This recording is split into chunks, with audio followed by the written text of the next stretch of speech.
We expected hardships when we started out, but nothing like what we encountered. There were no conditions of weather that we did not endure, no topographical obstacle we did not overcome. We wheeled across mountains, through sandhills, and over hard and muddy roads. The trip to my thinking established the bicycle's place in military tactics. What they achieved was monumental, and I was really surprised that history did not give them the rightful place in the discussion of that effort, because for African Americans especially, it was a trip value of making that part of the history books, we believe. Lieutenant James A. Moss and this Army on Wheels captured the imagination of Americans during the summer of 1897. These Buffalo Soldiers took part in a great bicycle experiment conducted by the United States Army. They would ride their bikes nearly 1,900 miles from Fort Missoula, Montana to St. Louis, Missouri. The men would be known as the Bicycle Corps. And when asked what are they doing, they would say, we're following the lieutenant.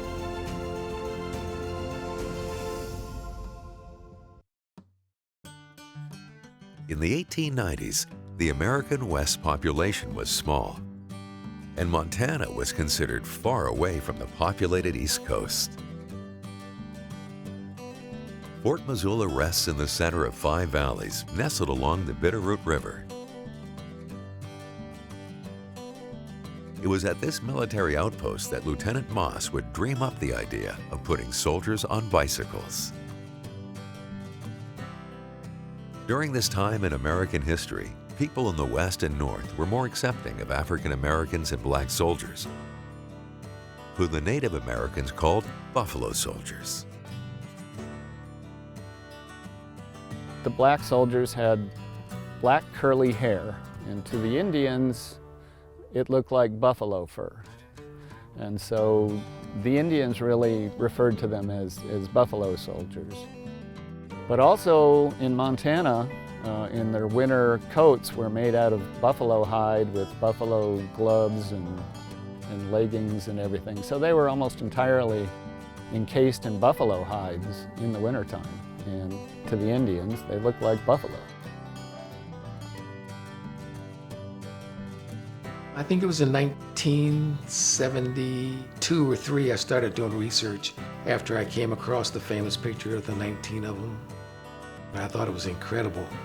And I spent the next year or so doing research on their trip.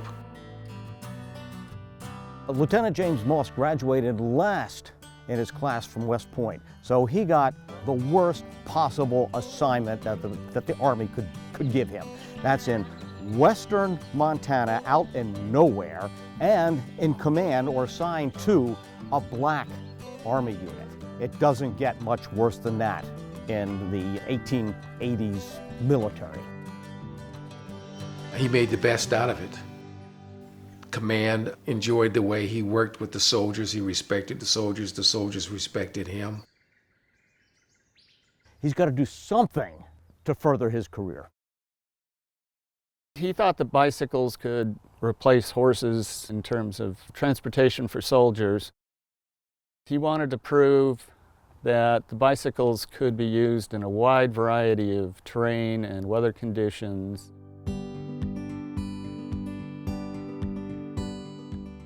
In the latter part of the 1800s, Asiatic as well as European countries were beginning to test the bicycle and use them for military purposes. So the idea kind of caught on with him because he was a bicycle enthusiast. It's hard to believe today, but the bicycle was the most technological advanced product of its time. We think of today as it's a bike. But back then, this was incredible. So whoever had the bicycle has a step up. And his idea of using the bicycle were for many reasons, some of which you can't track a bicycle. You don't know if it's coming or going. You don't have to feed a bicycle. You can hide the bicycle easier than you can a horse because obviously a bike is still. Moss threw himself into the project, believing that it would help boost his career. he would need help if his idea of an army on wheels was going to take root. General Nelson Miles was an imaginative and creative leader in the United States Army. During his military career, he crossed paths with General Custer, Sitting Bull, Chief Joseph, and Geronimo. Miles was involved in conflicts that molded the West. By this time, he's in charge of the entire Army, and he has always been a forward-thinking man.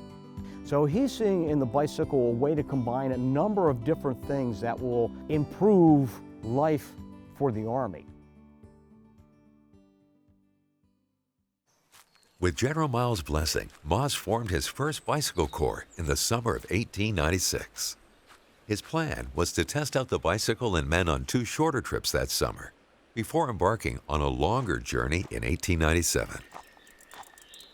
The average weight of the bicycle fully loaded was something like 54, 56 pounds or something like that.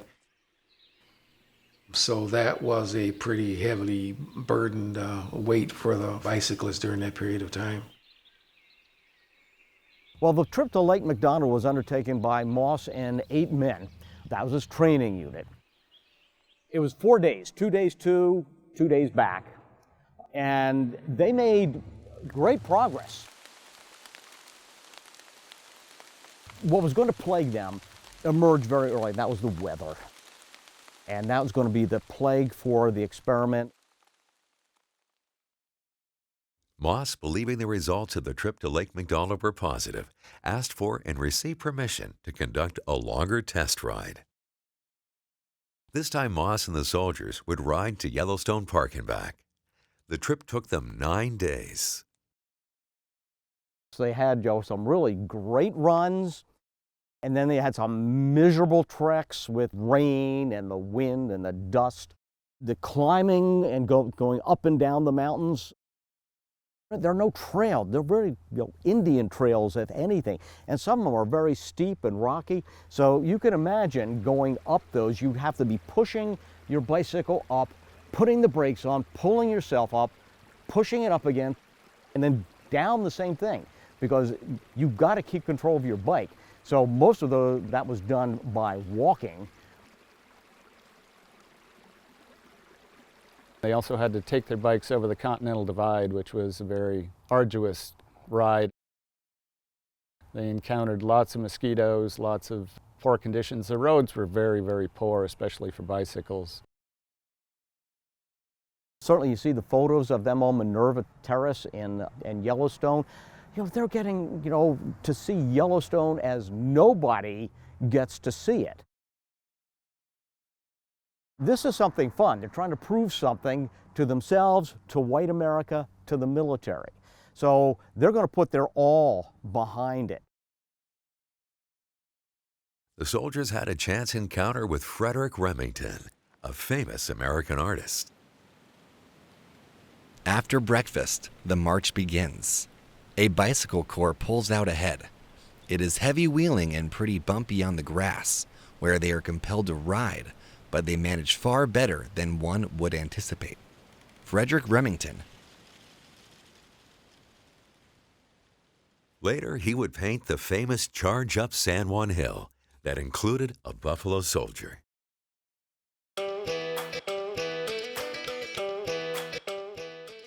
Moss considered the trip to Yellowstone a success and was eager for more. He began planning an epic 1,900-mile journey from Fort Missoula, Montana to St. Louis, Missouri. Moss took his idea up the military chain of command and was granted permission to conduct his great bicycle experiment in the summer of 1897. He wanted to make sure that the individuals that he chose for the bicycle corps were men of stature and men that would respect the opportunity and men that would follow instructions. Mingo Sanders was a longtime top sergeant. He was very valuable. The men all trusted him. The officers trusted him. He'd been in the Army at that point, going on 20 years or so. So he was the reliable non-commissioned officer. Lieutenant Moss would talk to him about the day's events, for tomorrow's events, and then he would relay that information on military fashion to the troops. Moss, he wanted to go and test the bicycle and the men on the bicycle over as many different types of terrain as possible. So looking around, he decided that the best test for that then would be from the mountainous area of western Montana down to the high plains, to the low plains, through the river valleys, on down to St. Louis. He wanted to choose a route that would give the men and the equipment a thorough test.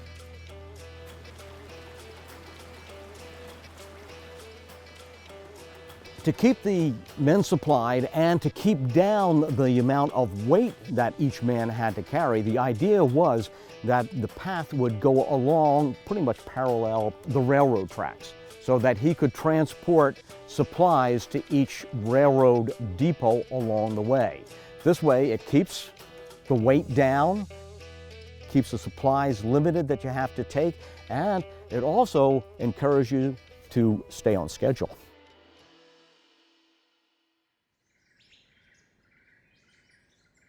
Lieutenant Moss, 20 Buffalo soldiers, and the regiment's assistant surgeon, J.M. Kennedy, would leave on June 14th. Joining them would be a reporter from the Missoulian, Edward Booz. Booz would follow stories along the route and take several photos documenting the trip. The trip to St. Louis was in the New York Times and the St. Louis Dispatch, and literally papers all across the country were following his reports. The party left Fort Missoula on the morning of June 14th and has been marching ever since, its intention being to go to St. Louis and make the trip in 6 weeks, and then make a return trip, the purpose of which is to demonstrate the utility of the bicycle in practical warfare. Billings Gazette, June 23rd. The trip of this little command will be watched with great interest, not only by the people of Montana, but by the whole United States, for the reason that it will be a practical test of the utility of the bicycle for warfare in this country of rough and sandy roads and steep mountain ranges, as well as of its durability under any and all circumstances. Bozeman Avant Courier, June 26, 1897. The soldiers saw a bicycle corps as a way to kind of get away from the monotony of camp life. It was a way to do something extra. They got to travel a little bit more. It was kind of an adventure. Many of them didn't realize it was also going to be a hardship.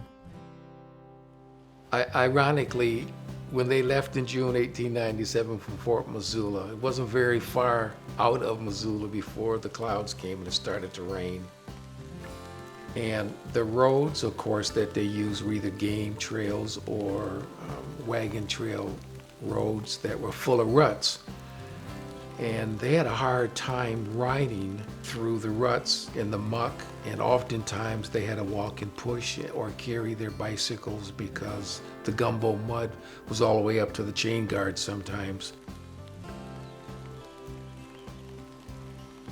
Eventually, to try to get out of some of this, they walked or attempted to ride their bikes within the rail tracks themselves, which was pretty monotonous and hurtful for the wrists. They were tired out, and they had been fighting rain and mud for a couple of weeks. They get to Wyoming, and suddenly it's extremely hot, extremely dry.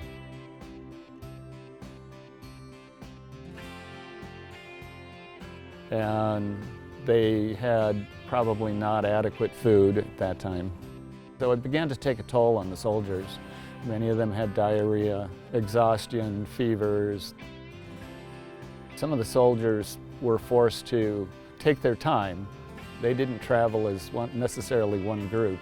They would often be strung out for miles on the trail.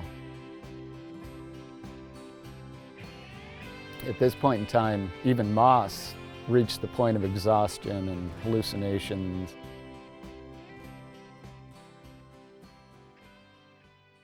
Sargent Mingo Sanders enlisted in the Army in 1881 and was sent to Fort Missoula in 1888. Sanders was partially blind in one eye due to being hit by an exploding soda bottle.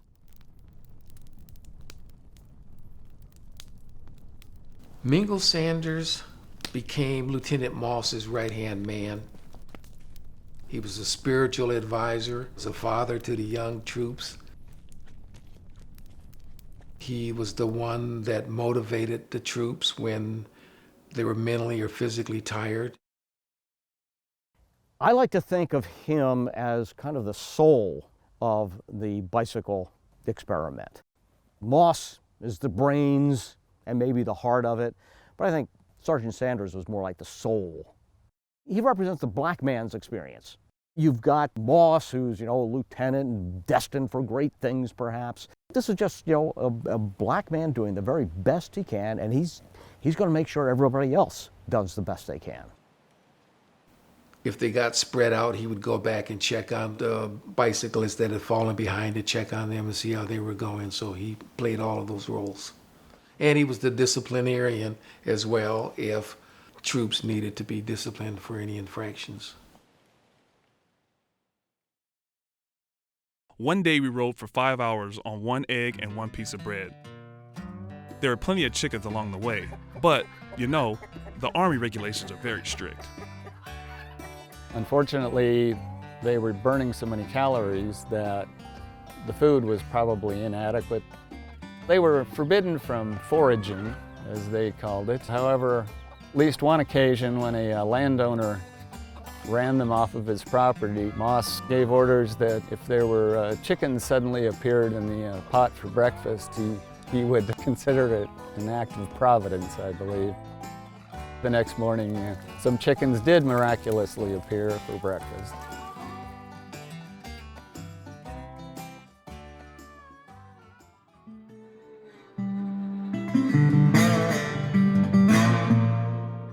During the trip, Private Eugene Jones began causing trouble for Lieutenant Moss. From day one, he really wasn't cut out to be a bicyclist and to take this 1,900-mile journey. And every day he lagged behind to the point of them having to encourage him. Many of these soldiers became sick during the trip, and in Moss's opinion, Jones was kind of a malingerer. Moss did not feel that Jones was putting all his effort into this. And Jones complained he could not go any further. Moss thought Jones was just looking to be sent on a train trip to St. Louis. Eventually, Moss got tired of Jones and sent him back to Missoula instead. It's interesting that Jones would later be wounded in the Spanish-American War in Cuba, trying to take San Juan Hill.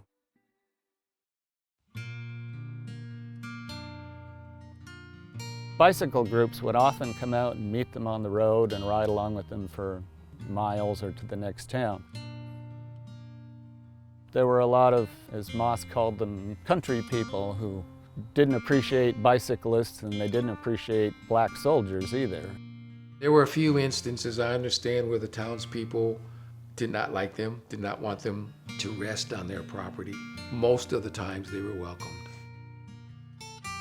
At the same time, they received a lot of acclaim and recognition from other people. A lot of townspeople were amazed to see what they were doing.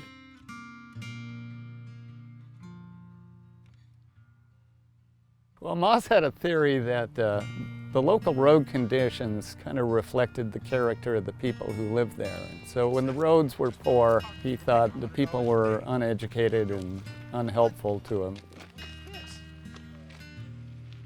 When the roads were good, he found that the people were generally more helpful, more friendly, a better quality of people was Moss's theory on that. Booze's reports for the Daily Missoulian were picked up by newspapers not just all across the country, but even in Europe. People all along the route were anticipating the soldiers as they came through, and this became quite a big event for a lot of people who lived on these small towns. These people were coming through that they were kind of world famous almost by this time. The soldiers wheeled into St. Louis 41 days after leaving Missoula. They spend 34 days riding, walking, and pushing their bikes. They averaged 6.3 miles per hour and just over 55 miles a day. The trip proved beyond peradventure my contention that the bicycle has a place in modern warfare. In every kind of weather, over all sorts of roads, we averaged 50 miles a day. At the end of the journey, we are all in good physical condition. 17 tires and half a dozen frames is the sum of our damage. The practical result of the trip shows that an Army Bicycle Corps can travel twice as fast as cavalry or infantry under any conditions, and at 1/3 the cost and effort. Lieutenant James A. Moss. What they achieved was monumental, and I was really surprised that history did not give them the rightful place in the discussion of that effort, because for African Americans especially, it was a trip value of making that part of the history books, we believe. Moss was very ambitious. He made a major report on his trip to St. Louis and proposed for the next year a trip to San Francisco. While Nelson Miles was quite enthusiastic about the Bicycle Corps, a lot of the Army brass was not all that enthused about it. His proposed trip came at a time when tensions were running high with Spain, and the Spanish-American War was about to break out. When war finally did break out with Spain, the 25th Infantry was the first unit called up.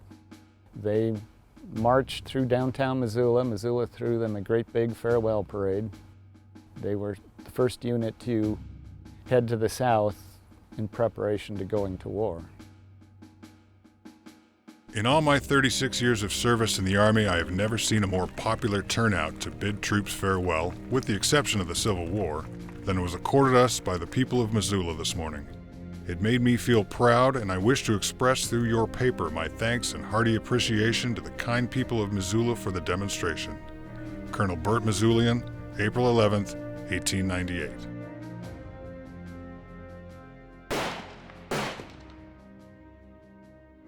The Spanish-American War was fought between the United States and Spain in 1898. Cubans were fighting for their independence from Spanish rule. The Battle of San Juan Hill was a turning point in the war. It was there that future President Theodore Roosevelt would fight alongside former members of the Bicycle Corps. When they arrived in Cuba, they were spread out for their assignments.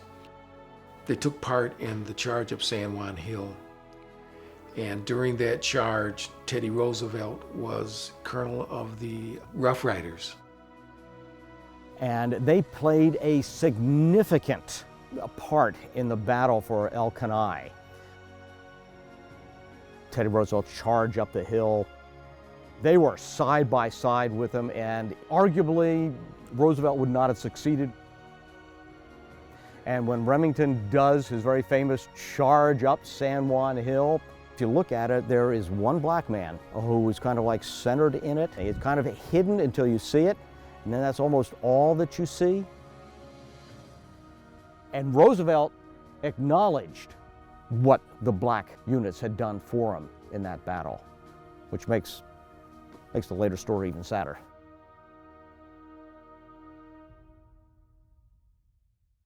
Some former members of the Bicycle Corps were stationed in Brownsville, Texas, an area that other military members cautioned against due to racial tensions. The Brownsville affair occurred when these soldiers had spent 10 years in Montana and they'd endured some racial prejudice here. Then they'd gone to Cuba to fight in the Spanish-American War. Then they'd gone to the Philippines for 3 years. And when they came back, they were eventually assigned to Brownsville, Texas. So in 1906 in Brownsville, Texas, one evening a white citizen got shot and killed, and there were race tensions along that whole period of time. The 25th Infantry was accused of shooting a white citizen. And some onlookers said that these were black soldiers who had been involved in this gunfight. A bartender was killed and a sheriff's officer was wounded, I believe. So they insisted these soldiers be arrested. And when the authorities went to determine who was responsible, all of the soldiers on the 25th Infantry said they had been in their barracks, their rifles were accounted for, the ammunition was accounted for, and they had nothing to do with this. The Army brass eventually, and this was under President Teddy Roosevelt at this time, decided these soldiers were covering up, and so they dismissed 3 companies. They were kicked out of the Army, their pensions were refused, they could no longer hold any civil service jobs. And one of these soldiers was Mingo Sanders, who had both helped Lieutenant Moss on the bicycle trip, but he had also helped Teddy Roosevelt in the Spanish-American War. And he lost his pension, lost his job, and these people were basically destitute. The Brownsville affair destroyed Mingo Sanders. Mingo had spent 25 years in the military. He was getting very close to retirement. I think it was probably even within days of retirement. But when the Brownsville affair erupted and the entire unit was dishonorably discharged, it destroyed him, just destroyed him. He appealed to a lot of his former officers who went to bat for him. This became a big political scandal. It's considered one of Teddy Roosevelt's worst mistakes. There was a widespread recognition that this was completely unfair. The saddest part of Roosevelt's legacy was the fact that he let that dishonorable discharge go through. He fought with these men, and then he turns around and lets this criminal injustice happen.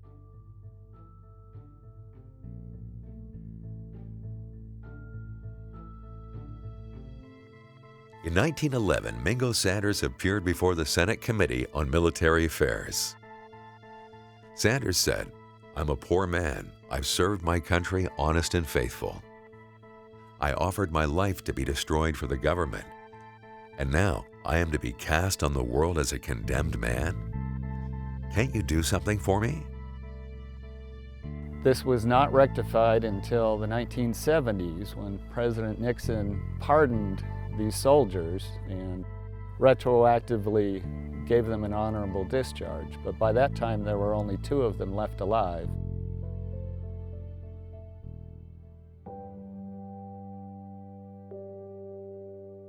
In the summer of 1974, Farron Doss and a Black Studies group from the University of Montana retraced the route of the Bicycle Corps. It was an honor to retrace the history, to feel physically and mentally what they went through. We would sit around the fire at night talking about what it must have felt like riding 50 or 60 miles during the day in the rain. All throughout the trip, it gave us a deep connection. We always wanted to know what it would be like to be one of the soldiers in 1897, what it was like to have ridden one of those original bicycles and to have ridden on those roads that were not what we're used to today. You know, some 45 years or so since we took the trip, you know, every once in a while I get this deja vu, especially when I sit down and look at the picture, and it takes me back in time. I dwell on what I would have done, what I would have been like in those days. And when I talk to my peers that took the trip, it's as though it was yesterday that we took the trip, and it was as though it was yesterday that we actually really talked, because our minds just go right back to that period of time. Lieutenant Moss would rise through the ranks up to colonel. He would write a number of well-respected manuals and books, and was a major force behind the creation of Flag Day. In 1912, President Taft ordered the Interior Department to hire Mingo Sanders as a messenger. 17 years later, Sanders still held that job. What the Bicycle Corps accomplished in the summer of 1897 was monumental, and a story that history quietly forgot.